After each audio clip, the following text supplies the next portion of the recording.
In the late 1970s, Soviet viewers saw Emmanuel Vitorgan play a man who could not be trusted. Arkady Zavazin, from the television film And That's All About Him, was connected to the criminal underworld, knew how to control people, and almost never raised his voice. The danger came not from shouting, but from calmness. Another fragment. A young graduate of a theatre institute. No famous name, no leading roles, and no certainty that cinema would ever become his profession. After unsuccessful attempts to enter drama schools in Moscow, he studied in Leningrad and began his professional stage career in Pskov. A third fragment. The actor is now famous and receives thousands of letters. Publications describe him as a ladies' man, while the characters he created remain in the memories of female viewers for decades. Yet surprisingly few of those characters were conventional romantic heroes. And a fourth. Many years later, Vitorgan travels to Odessa in search of documents about his own family. The family archive has been lost. Behind the striking surname, the deep voice, and the confidence he projected on screen lies another story. A Jewish family moves across the Soviet Union, and a name given in memory of a relative killed during a pogrom. How did these four men become one Emmanuel Vitorgan? And why was his particular kind of masculine appeal so different from that of the conventional Soviet screen hero? If you are interested in stories about people whose screen personas concealed far more complicated biographies, like this video and subscribe to the channel. Let us begin neither with his birth nor with drama school.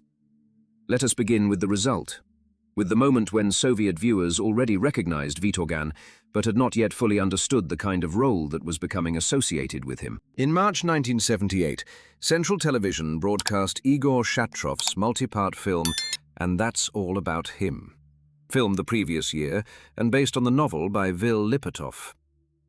Following the death of a young worker named Yevgeny Stoletov, investigator Prokhorov uncovers the network of relationships within a workers' settlement. One of the key figures is Arkady Zavazin, played by Vitorgan. Zavazin was not the central character, but he was impossible to confuse with anyone else. He looked composed, spoke evenly, and gave the impression of a man who knew more than he was willing to reveal. Zavazin did not immediately repel the viewer. First, he compelled you to watch him. This is where an important element of Vitorgan's screen persona emerged: attractiveness combined with menace. That does not mean female viewers approved of Zavazin's actions. A character's screen charisma and his moral standing are two different things.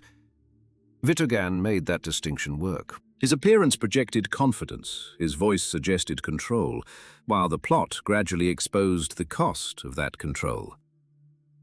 Vitorgan later said openly that he readily accepted negative roles. He explained that this was not because he loved villains, but because those characters gave him an opportunity to show viewers that such a way of living was unworthy. This position helps explain the paradox. Vitorgan did not try to make evil attractive, but he understood that a one-dimensional villain convinces no one. For the warning to work, the character needed to possess genuine power over the audience. After Zavazin, his screen career did not become any simpler. In The Choice, he played the leader of a gang of raiders. In Profession Investigator, he portrayed the head of a criminal organization. And in The Casket of Marie de Medici, he appeared as an international adventurer. The pattern was too obvious to be dismissed as coincidence. Directors saw in Vitorgan's appearance not merely beauty, but the possibility of a concealed second layer. His tall stature, sharply defined profile, restrained physicality, and instantly recognizable voice were not best suited to a hero who immediately explained his intentions. They suited a man whose intentions had to be guessed.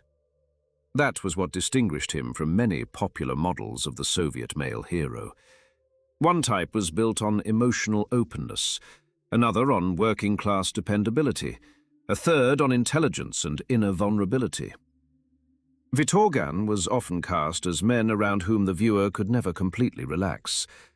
They were educated, well-dressed, and sometimes noble in their manners, but the plot always left one question unanswered. What lay behind that outward perfection?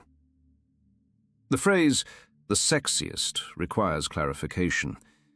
There was no recognized Soviet ranking. It is a modern formula describing a public image that stood out because of more than facial features alone. The outward distance made people look at him more closely. But now the first fragment begins to change. We started with the cold and dangerous Vitorgan, as though Vitorgan had arrived on screen already fully formed as a performer of such roles. In reality, the road to that image gave no indication that he would one day become a sex symbol. Let us move forward to Vitorgan in his mature years. In 1998, he received the title of People's Artist of Russia. By then, he had decades of theatre work behind him, a substantial filmography, and a level of recognition that had long ceased to depend on any single role. Yet when speaking about himself, he returned again and again not to his striking appearance, but to the people who had shaped him. His teacher, Boris Zon, playwright Alexander Volodin, his wife, Alla Balta, and his theatrical colleagues. There is an episode from his later life that suddenly expands the scale of this story. On the television program My Family Tree, Vitorgan began searching for documents about his family. His older relatives were already gone, and the family archive had been lost. The search led him to Odessa, the city his parents came from. This is not merely a decorative biographical detail. It explains his surname, his first name, and why the actor's story belongs to Jewish memory through more than ancestry alone. Emanuel Vitorgan was born on the 27th of December 1939 in Baku into a Jewish family. His father, Gideon Abramovich Vitorgan, was an engineer and administrator in the flour milling industry. His mother, Kaya Zalmanovna Blechman, also known as Klara Zakharovna, took care of the home and children. Both parents had ties to Odessa. According to family history, the boy was named Emanuel in memory of his mother's brother, who had been killed during a Jewish pogrom in the years of the Russian Civil War. That memory did not become a public part of his Soviet screen persona. Viewers saw the name Vitorgan in the credits, but they were not expected to know the history behind it. Soviet cinema rarely accompanied an actor with an explanation of his family background. Still less did it associate Jewish identity with an image of masculine attractiveness. On screen, Vitorgan could be a cavalry captain, a German officer, a Spanish nobleman, a Frenchman, an investigator, a criminal, a firefighter, or the commissar of the Brest fortress. His appearance did not confine him within a single ethnic image. For the history of Soviet Jewry, this is a significant detail. Many Jewish actors became part of the wider culture without playing characters whose Jewish biographies were explicitly identified. Their origins might have been known to colleagues or recorded in official documents, but the mass audience saw the broadly Soviet types they created. Vitorgan became one of the most prominent examples of that presence, a Jewish actor who created an image of masculinity on screen that was not explained through his origins, yet became part of the collective memory of an enormous country. His public image changes even more when we consider the story of Alla Balta. They met at the Leningrad theater of the Leninist Komsomol, where they worked together. One of their important joint productions was West Side Story. Vitorgan played Bernardo, while Balta played Anita.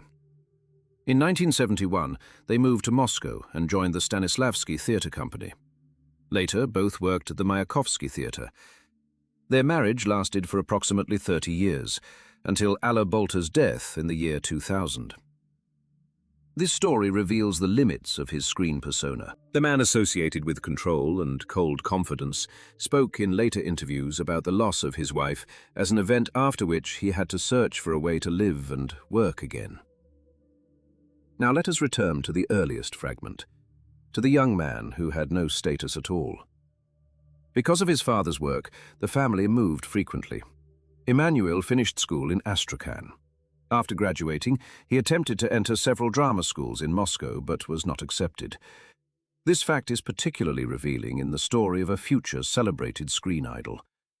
The theatrical establishment did not see his appearance as an automatic ticket into the profession.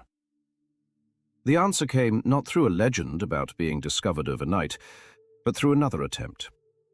Vitorgan traveled to Leningrad and entered the Leningrad State Institute of Theatre, Music and Cinematography, where he studied under Boris Wolfovich Zon. Zon was not merely a teacher whose name had to be included in a biography. Vitorgan later said that it was Zon who laid the entire foundation of his approach to the profession. He graduated in 1961, but his next destination was neither Mosfilm nor a major theatre in the capital. The young actor joined the Pushkin-Pskov Regional Drama Theatre, where he worked from 1961 until 1963. After Pskov came the Leningrad Theatre of Drama and Comedy, followed from 1967 by the Theatre of the Leninist Komsomol. Vitorgan did not move to Moscow until 1971. The 10 years between graduation and his arrival in the capital were not an empty period spent waiting for the cinema. They were years on stage, where his voice, pauses, posture, and ability to command an auditorium were transformed into professional tools. The theatre explains what the camera would later exploit as an apparently effortless quality. A deep voice does not automatically create authority.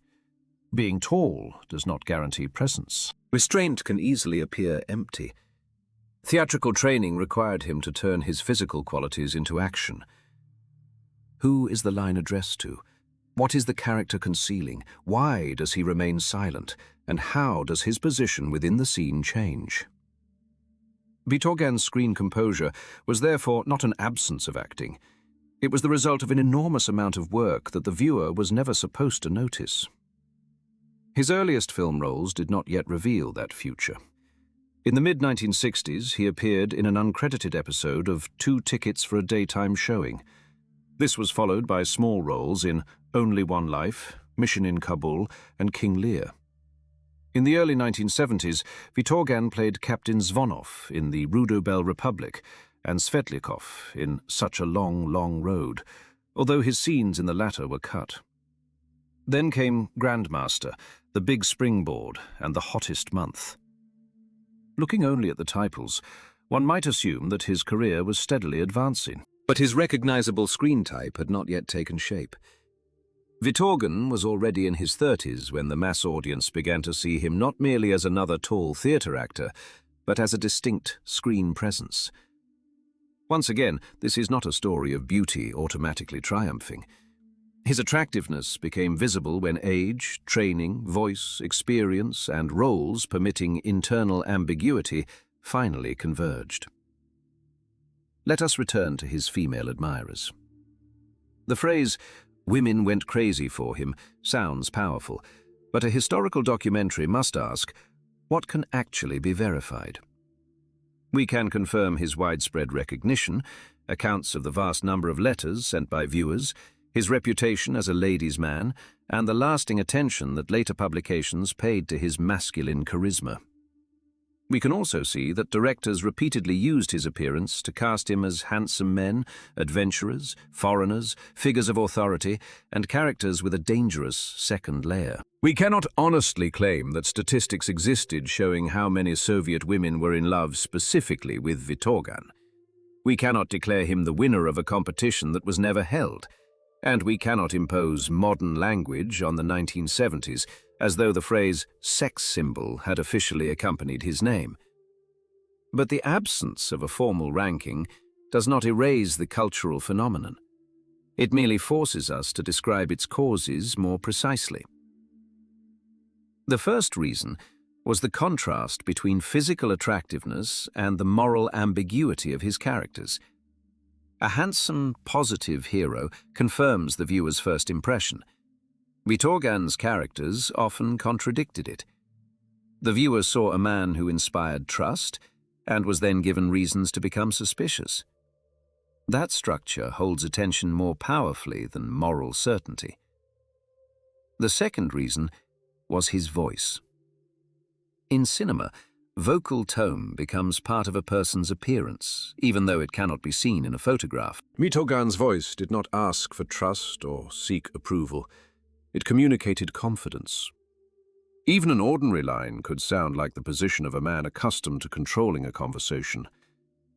Years later, this very effect allowed Quartet One to use Emanuel Gideonovich's name and voice for an almost invisible but influential character, the man everything depends on.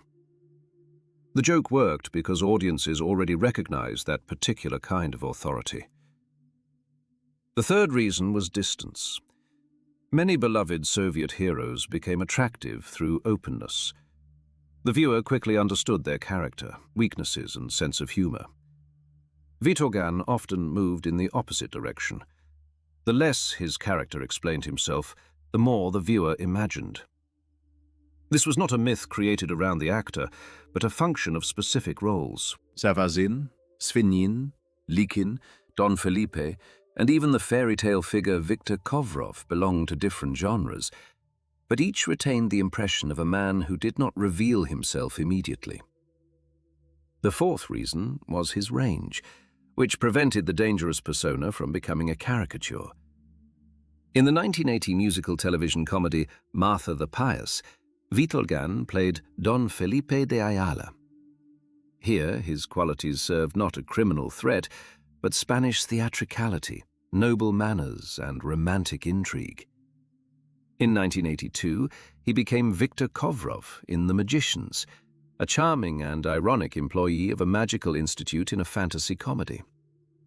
In 1983, he played Fire Brigade Commander Igor Chagin in An Anxious Sunday, a man of professional action in a story about a fire aboard a foreign tanker.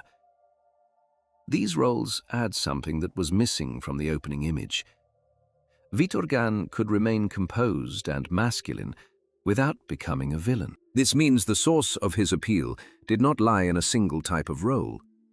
The dangerous characters simply revealed the contrast between beauty and menace most vividly. But the same voice and restraint could also communicate competence, irony, or dignity. The fifth reason was age. Vitorgan became particularly noticeable not as a very young hero. His kind of attractiveness required maturity. In a younger face, distance might have appeared as stiffness. In a man with years of theatrical experience, it became control. The Soviet screen was presented not with a boy who could be forgiven anything because of his smile, but with a grown man whose past, position, and intentions were not always clear. For a mass audience, this represented a different kind of magnetism. And here, the different lines finally converge. The letters from viewers cannot be explained by appearance alone. Zavarzin cannot be explained merely by successful casting. Mature restraint cannot be explained as innate confidence.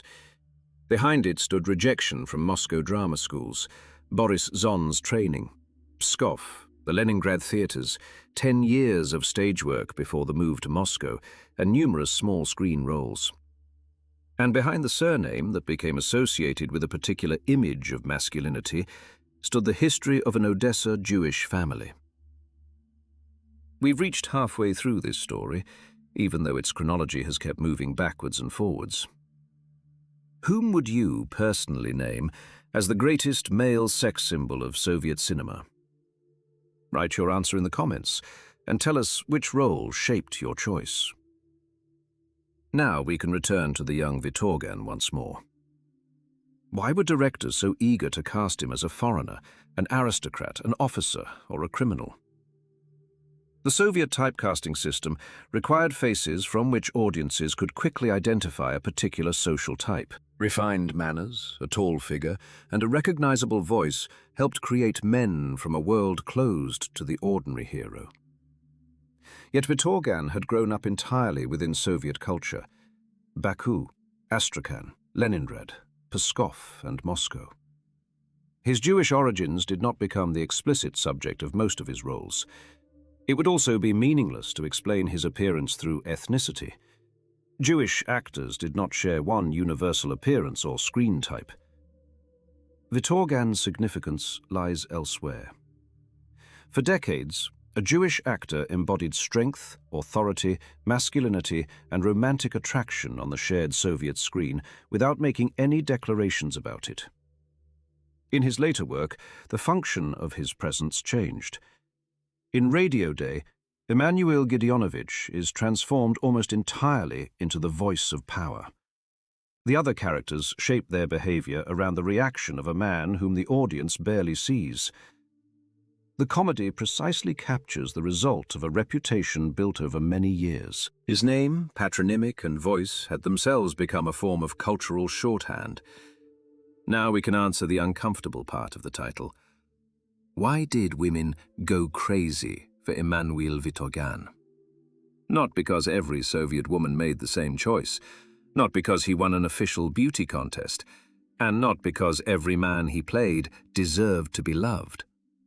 The formula emerged from a combination of qualities that Soviet cinema used with particular consistency: expressive features, tall stature, a deep voice, theatrical training, restraint, and a sense of concealed danger. A romantic leading man offers the viewer a dream of intimacy. Vitorgan's screen type often offered something else: the desire to understand a man whom it might be wiser not to approach too closely. It was precisely this contradiction that made the image so powerful. But if we retain only the word sexy, we lose the most important point. Vitorgan was not a mannequin displaying masculine beauty. His face was memorable because there was almost always real drama working behind it. Zavartsin controlled people. Svinyin concealed a criminal objective. Don Felipe participated in a romantic intrigue. Kovrov combined confidence with irony. Chagin transformed the same composure into professional responsibility. The same set of physical qualities acquired different moral meanings. And now, once again, we return to that first image: Vitorgan as a cold and dangerous man. At the beginning of this story, it appeared to have a simple explanation: a handsome actor playing a charismatic villain. Now, what we see on screen is the result of a long process of construction. Within that image is the boy from a Jewish family, named in memory of a pogrom victim. There is the schoolboy from Astrakhan, who was rejected by Moscow drama schools. There is Borison's student. There is the actor of the Pskov theater, followed by the stages of Leningrad and Moscow. There is the man who needed years of work before the camera learned to use his silence as precisely as it used his voice. And there is the performer who played enough negative characters for viewers to understand that attractiveness is not proof of decency. The Sexiest Jew in the USSR is therefore not an objective title, but an accurate description of one possible audience impression. Emanuel Vitorgan created a distinctive kind of Soviet masculine appeal, not the gentle romantic heartthrob, but a man whose appearance promised confidence, whose voice created authority, whose restraint preserved mystery, and whose roles left behind a sense of risk. Historically, the argument over first place is not what matters. Far more important is how a Jewish actor with family roots in Odessa became part of the shared Soviet idea of masculinity, without slogans, without a specially written Jewish screen persona, and without any need to explain to the audience his right to stand at the center of the screen. If this story helped you see Vitorgan's familiar roles differently, subscribe to the channel, like this video, and share it. And tell us in the comments, in which film do you think his screen presence was at its most powerful?